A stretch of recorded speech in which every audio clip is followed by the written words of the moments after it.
जी त हाणे फोर्स के हवाले से डिस्कस थियो। हाणे असां यानी कि न्यूटन्स के लॉस ऑफ मोशन के हवाले से डिस्कस कंदासीं। हाणे इन में लॉस ऑफ मोशन जो टाइटल आहे, लेकिन टिनी लॉस में फोर्स जो डिस्कशन आहे, छो जो force is the cause of motion. ठीक है, तो पहले लॉ के हवाले से फर्स्ट लॉ ऑफ मोशन, छो जो न्यूटन जा 3 लॉज डिस्कस थिया मोशन के हवाले से। तो मोशन जो काज केर आहे ऐं कीअं आहे, छा सबब आहे। ठीक है, तो पहलो लॉ आहे इन जी स्टेट में an object या any object at rest will remain at rest। को भी ऑब्जेक्ट जेकॾहिं रेस्ट में आहे तो वो रेस्ट में ही रहंदो। ठीक है, and an object in motion will keep moving in the straight line. जेकॾहिं को भी ऑब्जेक्ट मूव पे तो करे स्ट्रेट लाइन में ही मूव कंदो रहंदो केस ताईं unless an external force is applied on it। हाणे इन स्टेट में साबित थो थिए, वाज़िह थो थिए त जेकॾहिं का बि बॉडी रेस्ट में आहे त हिन पंहिंजी इन जी ज़रूरत ही कोन थींदी तो हीअ यानी कि मूव करे सघे जेस ताईं ॿाहिरियों एक्सटर्नल फोर्स सो भी अनबैलेंस फोर्स न लगेस तेस ताईं हीअ बॉडी पंहिंजी स्टेट के चेंज नथी करे सके। या रेस्ट में आ तो रेस्ट में ही रहंदी जेस ताईं एक्सटर्नल फोर्स या एक्सटर्नल एजेंट एक्सटर्नल एजेंसी अची हिन ते अप्लाई न थिए। ठीक है, ऐं जेकॾहिं का बॉडी मूव पई थी करे त या स्ट्रेट लाइन में मूव कंदी रहंदी केस ताईं जेस ताईं ॿाहिरियों फोर्स अची न लगे, यानी कि अपोजिट डायरेक्शन में जो ही स्टॉप थी सके, मूव थींदड़ शे बिही सके। ऐं नई वरी का शे जेकॾहिं वञे थी या सिधी पई वेंदी, जेकॾहिं ॿाहिरियों फोर्स नथो लगे त सिधी वेंदी पई, ऐं जेकॾहिं फोर्स लॻंदुसि त पोइ छा थींदी, ही टर्न थींदी। त इहो पहिरियों लॉ जो स्टेटमेंट आहे। जेकॾहिं मिसाल वठूं फर्स्ट लॉ जे हवाले सां, तव्हांजे घरनि में को बि कालीन हूंदो आहे। ठीक है, मोस्टली ऐं उनके जेकॾहिं घर वारा या अमी पाण सफ़ाई कयो ऐं सफ़ाई करे उनके स्टिक मथां हणोसीं या कंहिं न कंहिं शइ सां उनके साफ़ करण जी कोशिशि कयो या छंडियोसि।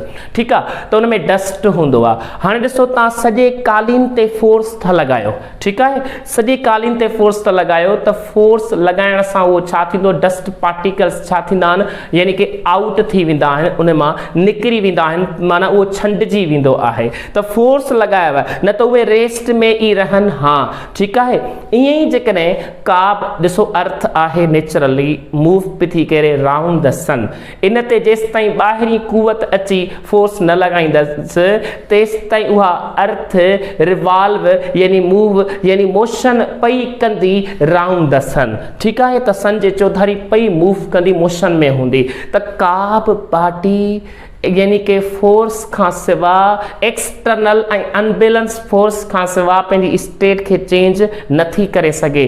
त ॾिसो कॉन्सेप्ट इहो निकितो पहिरें लॉ मां, यानी कि कंक्लूजन इहो निकितो, फोर्स ई आहे जेको रेस्ट वारी बॉडी के मूव कराए सघे थो। ठीक है, ऐं मूव थींदड़ शे के स्टॉप करे सके थो, इहो फोर्स ई आहे। ऐं जेकी मूव वञे थी स्ट्रेट वञे थी उनखे ट्रेन करण वक़्त बि केर रिस्पॉन्सिबल हूंदो, फोर्स ई हूंदो। त पहिरियां ॾिसो इहो कंक्लूजन थो निकिरे त फर्स्ट लॉ मां केर आहे इहो जेको सभु शयूं करे थो, रेस्ट वारे खे मूव थो कराए, मूव थींदड़ शे के स्टॉप थो कराए, ऐं यानी कि मूव थींदड़ जेकी सिधी यानी ऑब्जेक्ट या सिधो ऑब्जेक्ट आहे स्ट्रेट लाइन में वञे थो उनखे ट्रेन कराइण में भी केर थो करे, इहो फोर्स ई आहे। कहिड़ो फोर्स, एक्सटर्नल प्लस में अनबैलेंस हुजण घुर्जे, तॾहिं वञी इहा यानी कि इन जी कंडीशन मोशन जी छा थींदी, चेंज थींदी इन जी स्टेट।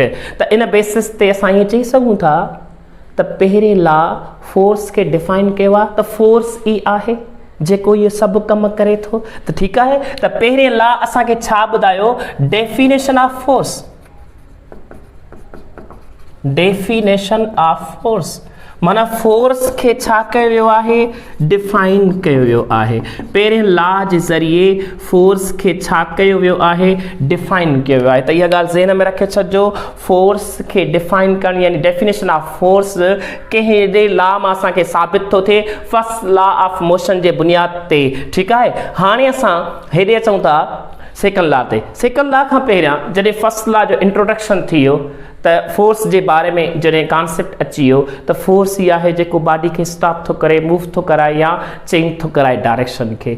त सॼे शहर में हुल मची वियो, ईअं खनि चऊं त भला जेकॾहिं मां कंहिं बीठल कार ते फोर्स लॻायां थो ऐं उहा हली थी पवे त ॿुधायो मूं केतिरो फोर्स लॻायो जो उहा छा कयो, हुन हलणु शुरू कयो, माना एक्सीलरेशन केतिरी पैदा थियसि। इन जे लाइ सेकंड लॉ आयो त how to calculate the force actually, force खे जो पहिरें लॉ सिर्फ़ु डिफाइन कयो, उहो ईअं न ॿुधायो त कीअं असां फोर्स खे काउंट कयूं, कैलकुलेट कयूं, यानी मैथमेटिकल एक्सप्रेशंस जे बुनियाद ते, फार्मूले जे बुनियाद ते कॉन्सेप्ट न ॾिनो फोर्स पहिरें लॉ जे हवाले सां। ठीकु आहे, त हाणे सेकंड लॉ मोशन जी पहिरियां स्टेटमेंट ॾिसी वठूं।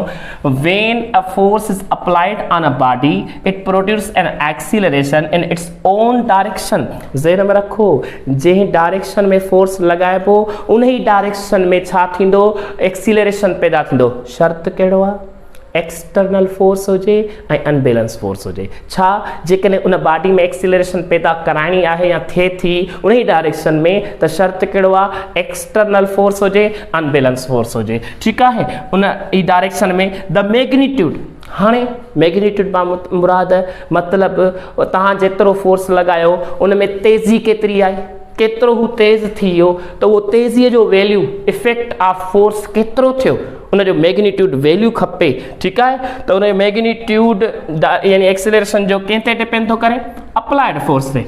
अब सिधो सो आहे त जेतिरो तव्हां फोर्स अप्लाई कंदो कंहिं ऑब्जेक्ट ते उन में ओतिरा टाइम्स यानी कि प्रोपोर्शनल जे बुनियाद ते, यानी कि असांजो फोर्स जेतिरो लॻंदो ओतिरी एक्सीलरेशन पैदा थींदी, ऐं आल्सो इनवर्सली प्रोपोर्शनल इट्स मास।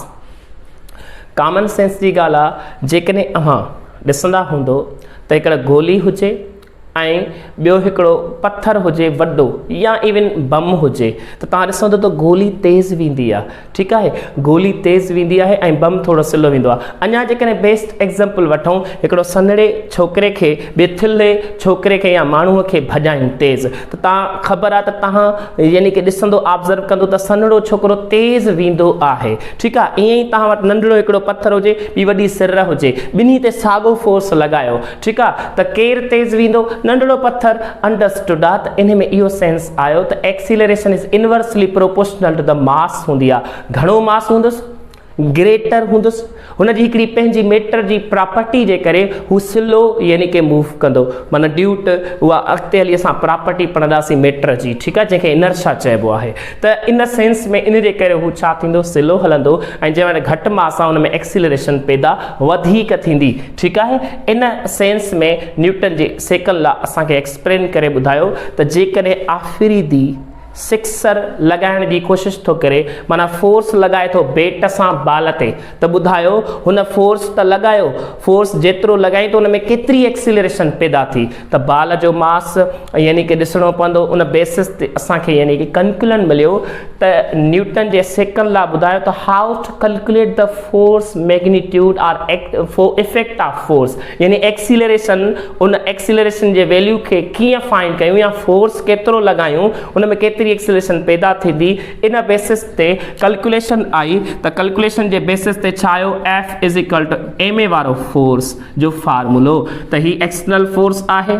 ठीकु आहे, ऐं ही mass of the body and this is the acceleration of body produced by the force. ठीकु आहे, त इन सेंस में ही फार्मूलो आयो, यानी कि न्यूटन जे सेकंड लॉ असांखे इहो ॿुधायो त जेकॾहिं कंहिं बि शइ ते, कंहिं बि बॉडी ते, कंहिं मास वारी शइ ते फोर्स लॻायो, फोर्स जेतिरो लॻाईंदो ओतिरी हुन में छा पैदा थींदी, एक्सीलरेशन। लेकिन नंढी बॉडी हूंदी, घटि बॉडी हूंदसि, घटि मास हूंदुसि, त हुन में एक्सीलरेशन वधीक यानी उहो तेज़ घणो वेंदो, ऐं जेकॾहिं हेवी बॉडी आहे उहो स्लो वेंदो, आहिस्ता वेंदो, उन में तेज़ी एतिरी पैदा न थींदी आहे। ठीकु आहे, त इन सेंस में इहो कॉन्सेप्ट आहे न्यूटन जो सेकंड लॉ। हाणे थर्ड लॉ जे हवाले सां, थर्ड लॉ कॉन्सेप्ट आयो स्टेटमेंट जे बुनियाद ते, to every action there is always an equal and opposite reaction. इहो कीअं ऑब्ज़र्व कयो वियो त जेकॾहिं असां वॉकिंग कयूं था, ठीक है, हलूं था। वॉकिंग करण दौरान जेकॾहिं असांजो फर्श फ्लोर जेको आहे उहो यानी कि पॉलिश थियल आहे, मार्बल जो आहे, ऐं जेकॾहिं उन में पाणी हारियल आहे, असां तेज़ रन करे कोन सघंदा आहियूं। ईअं ई जेकॾहिं ॿाहिरि बरसाति थींदी आहे त यानी कि गप थी वेंदी आहे, ईअं खणी चऊं त उते बि असां सिलो हलण जी कोशिशि कंदा आहियूं, छो जो उते हिकिड़ो ॿियो फोर्स हूंदो आहे आपोज़ करण जे लाइ, जेको असांखे हलण में मदद कंदो आहे। छा में? हलण में मदद कंदो आहे। इन जो मतिलबु आहे त एक्शन रिएक्शन ते डिपेंड थो करे, ठीकु आहे। एक्शन कयोसीं, उन खां पोइ रिएक्शन जे बुनियाद ते असां हली था सघूं। असां एक्शन कयोसीं लेकिन रिएक्शन में उहो असांजो कोन इफेक्ट थियो, इन करे असां नथा हली सघूं जेकॾहिं पॉलिश थियल आहे या बरसाति थियल आहे। पर जेकॾहिं असां बरसाति थियल वारी शइ खे मथां का शइ लॻाए था छॾियूं, जीअं मिटी लॻाए छॾियूं, त असां हली सघूं था। ऐं जेकॾहिं मार्बल वारो पाणी हटाए छॾियूं या मार्बल जी जॻह ते फर्श ॿियो फ्लोर अची वञे त असां तेज़ हली सघूं था। त इन में सबबु छा थियो? एक्शन जो रिएक्शन आयो। जीअं मिसाल ॾींदा आहिनि, पुछंदा आहिनि कॾहिं कॾहिं त छा जेका कार हले थी, गाॾी हले थी, हलण वक़्तु छा इंजन जे फोर्स जे करे थी हले? नो, इंजन जे फोर्स जे करे त सिर्फ़ु व्हील रोटेट कंदा आहिनि। जेकी हलंदी आहे न गाॾी, उहा आपोज़िट फोर्स जेको ग्राउंड वारो टायर ते लॻंदो आहे, टायरनि ते लॻंदो आहे, उन जे करे उहा गाॾी अॻिते वेंदी आहे। वरी ज़हन में रखो, जॾहिं का गाॾी जेकॾहिं मूव थी करे त मूव थियण जो सबबु इंजन वारो फोर्स न आहे, इंजन वारे फोर्स जे करे सिर्फ़ु व्हील रोटेट कंदा आहिनि, ठीकु आहे। उन व्हील रोटेट करण में सिर्फ़ु इंजन वारो फोर्स हूंदो आहे। इंजन वारो फोर्स रिस्पॉन्सिबल कोन्हे गाॾीअ खे अॻिते धिकण या अॻिते हलाइण जे लाइ। अॻिते हलाइण जे लाइ जेको फोर्स लॻंदो आहे आपोज़िट में रिएक्शन वारो, ग्राउंड वारो, जेको टायरनि ते लॻंदो आहे। त ज़हन में रखी छॾियो।